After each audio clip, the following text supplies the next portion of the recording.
आज पूरा देश गणेश चतुर्थी के रंग में रंग गया है। सुबह से ही भगवान गणेश की पूजा अर्चना शुरू हो चुकी है। मुंबई में सिद्धिविनायक मंदिर में भी सुबह से भक्तों की जो भीड़ है वो देखने को मिल रही है। गणपति बप्पा आ गए हैं। अब अगले 10 दिनों तक भगवान गणेश देश के कोने कोने में विराजमान होंगे। देश भर में गणेश उत्सव की शुरुआत के साथ सुबह सुबह मुंबई के सिद्धिविनायक मंदिर में बप्पा की आरती हुई।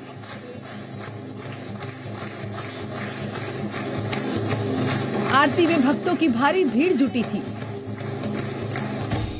वहीं कल मुंबई के सिद्धिविनायक मंदिर में भगवान गणेश को पूरी विधि विधान से लाया गया था।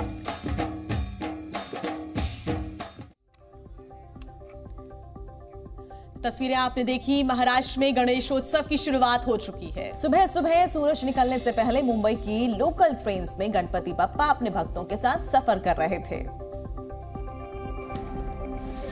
ये मुंबई है। यहाँ आने वाले 10 दिनों तक हर गली हर मोहल्ले में गणपति बप्पा का राज रहने वाला है।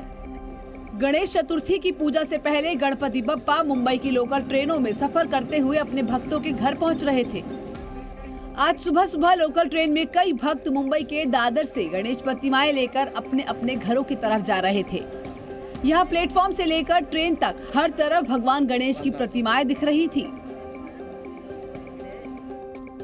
तो देखिए, इस बार के गणेशोत्सव में चंद्रोत्सव भी देखने को मिल रहा है। कई गणेश पंडालों में चंद्रयान 3 की सफलता को दर्शाया गया है। 30 सेकंड में आपको दिखाते हैं ऐसे ही खास पंडालों के बारे में। भारत चांद पर पहुंचा तो भारत के लोगों की आस्था भी वहां तक पहुंच गई।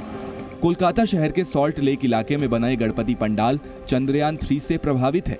यहां गजानन के भक्तों ने भगवान गणेश को सीधे चांद पर ही विराजमान करा दिया। पंडाल के ऊपर बकायदा PSLV रॉकेट का मॉडल बना है, तो वहीं भगवान गणेश के पंडाल को चांद की तरह बनाया गया है। यहाँ भगवान की मूर्ति के बगल में आप चंद्रयान 3 को भी देख सकते हैं। और इसी तरह बेंगलुरु के एक पंडाल को नोटों और सिक्कों की मदद से सजाया गया। यहाँ भगवान की मूर्ति से लेकर पंडाल तक चारों तरफ नोट और सिक्के ही दिखाई दे रहे थे। बेंगलुरु के सत्य गणपति मंदिर में भगवान गणेश की मूर्ति और उनके पंडाल को नोट और सिक्कों से सजाया गया है। यहाँ भगवान की मूर्ति पर सिक्कों से सजावट की गई है। थोड़ा गौर से देखेंगे तो इन पिलर्स पर आपको नोट भी दिख जाएंगे। ये लाल पीले हरे रंग की चीज फूल नहीं बल्कि नोट है। बेहद खूबसूरत दिख रहे इस पंडाल में चंद्रयान 3 की झलक भी देखने को मिलती है। नोटों और सिक्कों से सजे इस पंडाल को देखने के लिए लोग दूर दूर से पहुंच रहे हैं।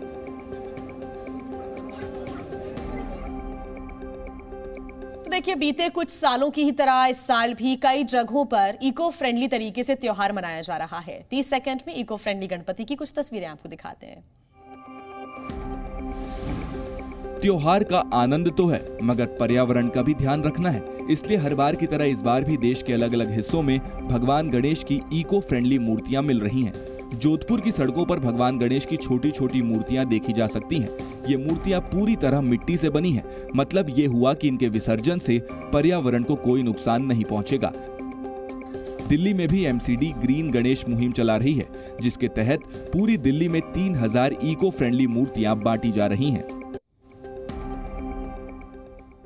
गणेशोत्सव के मौके पर महाराष्ट्र में अलग अलग तरह के पंडाल बनाए जाते हैं और इस बार महाराष्ट्र में सबसे बड़ी गणेश मूर्ति 45 फीट की बनाई गई है। 30 सेकंड में उस मूर्ति के बारे में जानिए।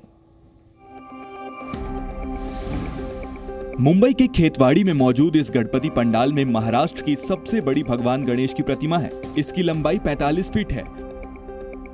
तस्वीरों को देखकर आप शायद अंदाजा नहीं लगा पाएंगे, मगर यह सच है कि इस मूर्ति की लंबाई 45 फीट है।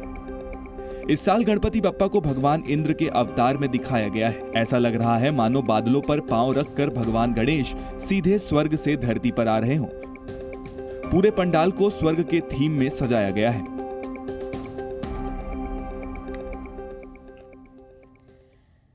और देखिए, महाराष्ट्र का एक और गणपति पंडाल है जो इस वक्त चर्चा का विषय बना हुआ है। यहाँ देश के सबसे महंगे गणेश की मूर्ति विराजमान होती है और इस बार भी यहाँ भगवान को सोने चांदी से सजाया गया है। सोने का मुकुट, चांदी का सिंहासन, ये है मुंबई के गौर सारस्वत ब्राह्मण गणपति पंडाल में विराजे भगवान गणेश।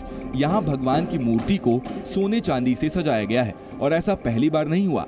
हर साल यहाँ कुछ इसी तरह से भगवान पर सोने चांदी के आभूषण चढ़ाए जाते हैं। 15 फीट ऊंची गणपति की प्रतिमा को इस बार 66 किलो सोने और 295 किलो चांदी से सजाया गया है। इस साल समिति की ओर से 360 करोड़ का इंश्योरेंस भी कराया गया है। भगवान के दर्शन के लिए यहाँ महाराष्ट्र से लेकर देश के हर कोने से लोग आते हैं। और अब बात देश के कुछ हिस्सों में आई बाढ़ की। गुजरात के कुछ हिस्से इस वक्त बाढ़ से जूझ रहे हैं। 30 सेकंड में बाढ़ के हालातों को जानिए। गुजरात के जूनागढ़ में बीते 4 घंटे में 10 इंच बारिश और बाढ़ के बाद की स्थिति डराने वाली है। बाढ़ और बारिश से राधा दामोदर मंदिर का मोक्ष पीपा क्षतिग्रस्त हो गया। वहीं दामोदर कुंड में 135 साल पुराना पुल भी क्षतिग्रस्त हो गया। शहर में बिजली के पोल और पेड़ उखड़े हुए दिखाई दे रहे हैं। पानी घटते ही नुकसान की तस्वीरें सामने आ रही हैं। पोरबंदर के कई गाँव में भी जल जमाव है। जिस तरफ देखो पानी ही पानी दिखाई दे रहा है। अहमदाबाद एयरपोर्ट पर भी बारिश का कहर देखने को मिल रहा है। एयरपोर्ट के अंदर और बाहर पानी दिखाई दे रहा है, जिसकी तस्वीरें सोशल मीडिया पर वायरल हो रही हैं। वहीं देखिए, गुजरात के साथ साथ राजस्थान भी बाढ़ की मार झेल रहा है। खास तौर पर राजस्थान का बांसवाड़ा जिला सबसे ज्यादा मुश्किल दौर में इस वक्त है।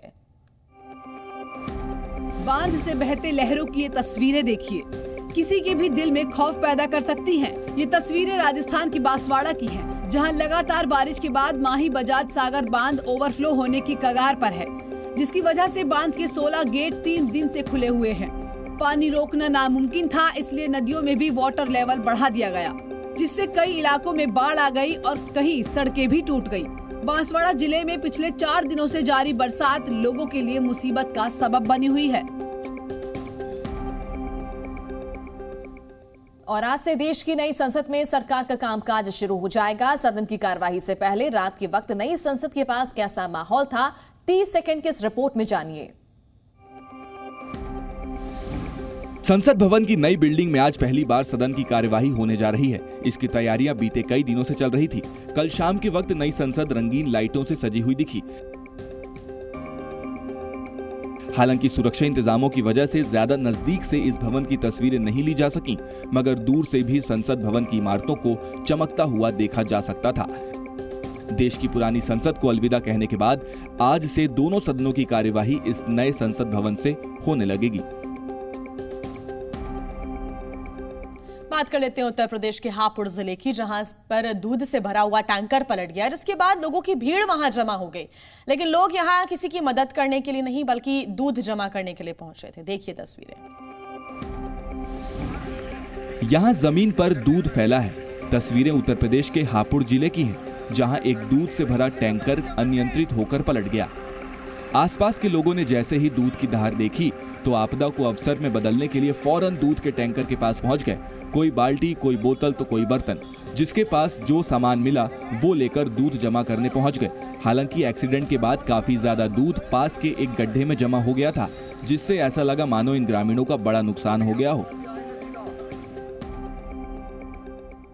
उत्तर प्रदेश के पीलीभीत में लगभग 2 दिनों से एक अस्पताल में लाइट नहीं है। यहां के डॉक्टर्स अपने फोन के कैमरे की मदद से मरीजों का इलाज कर रहे थे। ये है यूपी के पीलीभीत का जिला अस्पताल। इस अस्पताल में लगभग सब कुछ है, बस लाइट नहीं है। बताया जा रहा है कि यहाँ 36 घंटे से ज्यादा समय से बिजली नहीं है। अब यहाँ मरीजों का इलाज भगवान भरोसे नहीं, मोबाइल के टॉर्च के भरोसे हो रहा है। बिजली विभाग के मुताबिक अस्पताल में बने उपकेंद्र में खराबी की वजह से लाइट नहीं आ पा रही। अस्पताल प्रबंधन के मुताबिक उन्होंने 2 दिन पहले ही बिजली विभाग से शिकायत की थी, मगर अब तक उसका कोई समाधान नहीं निकला है। आइए आगे बढ़ते हुए अब आप बात कर लेते हैं लीबिया की, जहां पर बाढ़ की तबाही के बाद अब प्रशासन पर लोगों का गुस्सा फूटा है। डरना शहर के लोग इस भूकंप के लिए शहर की प्रशासन को जिम्मेदार बता रहे हैं।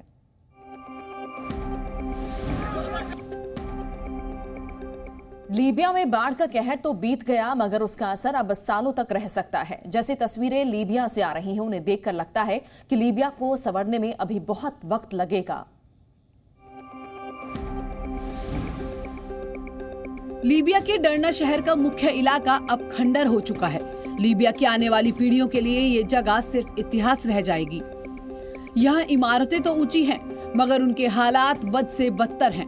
ड्रोन कैमरे में दिख रहे ये लोग अब बस अपनी बची कुची अमानत को बचाने में जुटे हैं। 1 लाख से ज्यादा की आबादी वाले इस शहर में बाढ़ ने करीब 4000 लोगों की जान ले ली, जबकि 20,000 से ज्यादा लोग अभी भी गुमशुदा हैं। अमेरिका के जॉर्जिया में बाढ़ में फंसे एक कार ड्राइवर का रेस्क्यू किया गया। अगर समय रहते पुलिस वाले नहीं पहुंचते तो उस शख्स की जान भी जा सकती थी।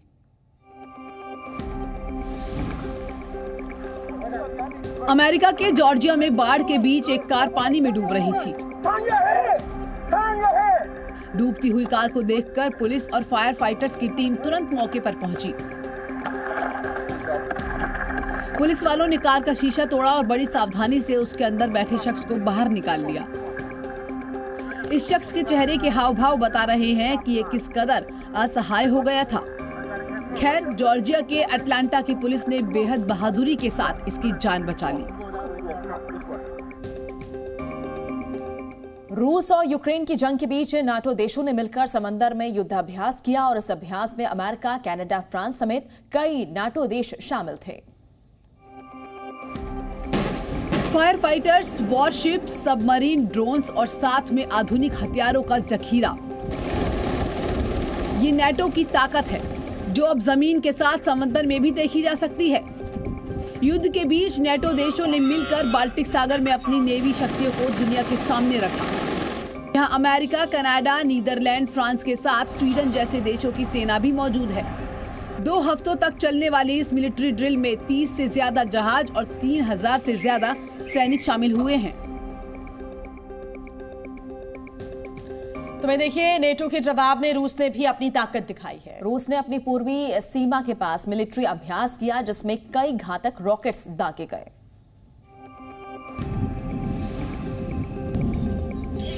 ये रूस की पावर की पिक्चर है जिसे उसने एक बार फिर दुनिया के सामने लाया है।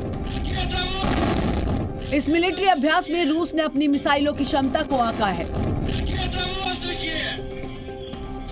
यहाँ 10,000 से ज्यादा सैनिकों की 50 टुकड़ियों ने मिलकर युद्धाभ्यास किया। रूस के इस मिलिट्री ड्रिल में आपको जंगी जहाज, सबमरीन, नेवल एयरक्राफ्ट, हेलीकॉप्टर सब कुछ एक साथ देखने को मिलेंगे।